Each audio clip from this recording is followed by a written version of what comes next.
gising sa umaga kahit na antok pa nga ako. Kailangang maghanda para pumasok sa trabaho. Sinday ng sigarilyo habang may kapeng barako. Eto aking almusal na araw-araw kong kasalo. Kailangan kong pumasok kahit mayroong trangkaso. Pag di kasi pumasok malaki ang iyong atraso. Sa nagbibigay ng sweldo kung tawagin natin amo.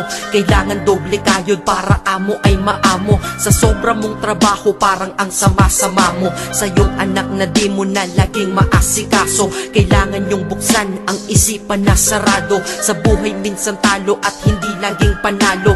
Wala kang aasahan, walang mamamalato. Pag di ka nagtrabaho buhay mo ay lalalato. Kahit pagod ka na ang sinasabi mo wala to. Mahirap ang mabuhay, anong magagawa ko? Kailangang magtrabaho upang mabuhay sa mundo. Kung di ka magsisi